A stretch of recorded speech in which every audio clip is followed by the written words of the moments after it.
If you think the Dwayne Johnson and Kevin Hart Jumanji films are the only Jumanji sequels to exist, let me clear up your confusion.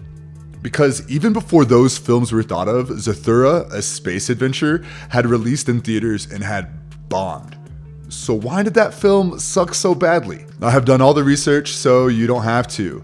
All you need to do is get cozy, and I can take you on this journey. Let me first clear up any confusion regarding it and tell you how Zathura, a space adventure, is connected to Jumanji.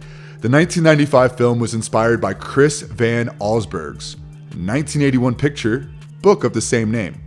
The film follows a young boy named Alan Parrish getting trapped in a board game called Jumanji and being released 26 years later by siblings Judy and Peter Shepard, who unleashed the creatures of Jumanji into our world. The trio tracked down Alan's friend Sarah and finished the game and reversed time back to when Alan played the first time. In 2002, Chris Van Allsburg wrote a picture book as a direct sequel to Jumanji. In this book, squabbling siblings Danny and Walter find Jumanji after the first kids throw it away. They're not interested in the game and find another one called Zathura hiding behind it. This is how Zathura and Jumanji connect. The movie omits this little detail. Unlike the tabletop game of Jumanji, Zathura is very modern and ejects cards instead of riddles.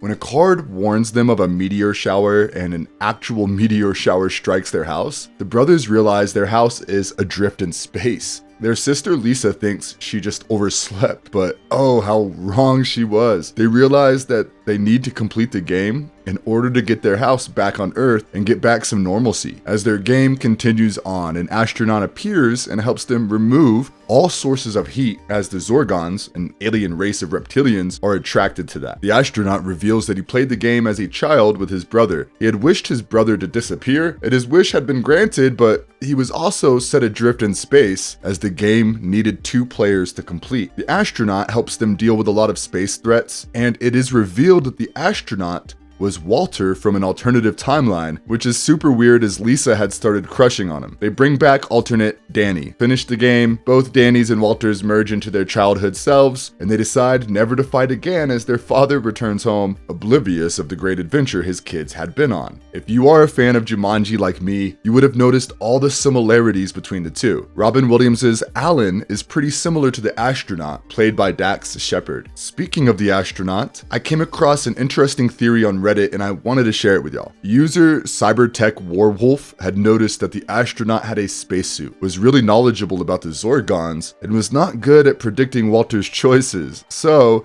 he was of the opinion that future Walter was created by the game as a guide for the 2 boys, as it is mystical after all. Naysayers think this theory is no good, as Walter was forced to live alone in space for 15 years before he traveled back in time using a wormhole. I'd like to think that Walter was a guide from the game itself, and that the game was just trying to help Danny and Walter bond in a terribly unconventional way. What do you think? All ears in the comments below. The film had a great cast too. Besides Shepard, the movie starred Josh Hutcherson and Kristen Stewart in their earliest roles, along with Jonah Bobo. Despite a great cast, powerful special effects, and an intriguing plot, the film was a financial failure and collected just a teeny tiny bit over $65 million in the box office, which was the exact amount used as budget. I'm giving you the whole number, by the way. A total of $29.2 million collected domestically and $35.8 million internationally. Considering the production costs and the money theaters keep for themselves, the movie only lost money. So where did it all go wrong? Let's take a closer look. Director Jon Favreau did not want this film to be seen as a sequel to Jumanji,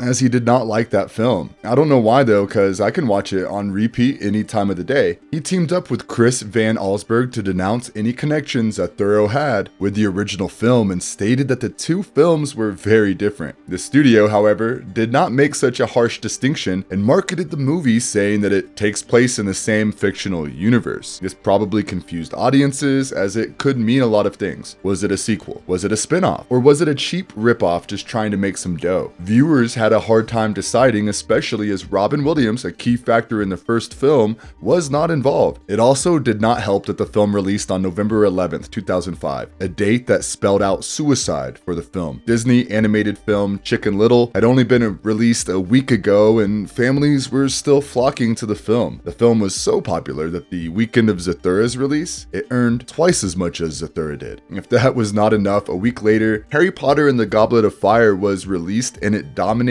globally. That's my favorite Harry Potter film, so I'm not surprised in the least. 3 weeks later, on December 9th, The Chronicles of Narnia, The Lion, the Witch, and the Wardrobe opened, destroying any chances Zathura had with the kids. If market research was as prevalent as it is today, there is a good chance somebody might have pointed out that Zathura would suffocate amidst these giant franchises. Or they might have even considered exploiting the connection Zathura had with Jumanji, but neither of those things happened. Parents who watched the trailer could notice that the premise was the same. A game that was a bit too real, but without star names, were not attracted to it. Neither Stewart nor Hutcherson and Shepard were well known enough at the time of its release. The practical effects of the film also scared away younger audiences who went to Chicken Little, and the Harry Potter and Narnia going crowd found the trailer too childish. The Jumanji sequels, starring Dwayne Johnson, Kevin Hart, Jack Black, and Karen Gillan, have found considerable success, which is why I say this is the best time to rewatch Zathura. It is a really well-made, feel-good film that perfectly captures the essence of Jumanji.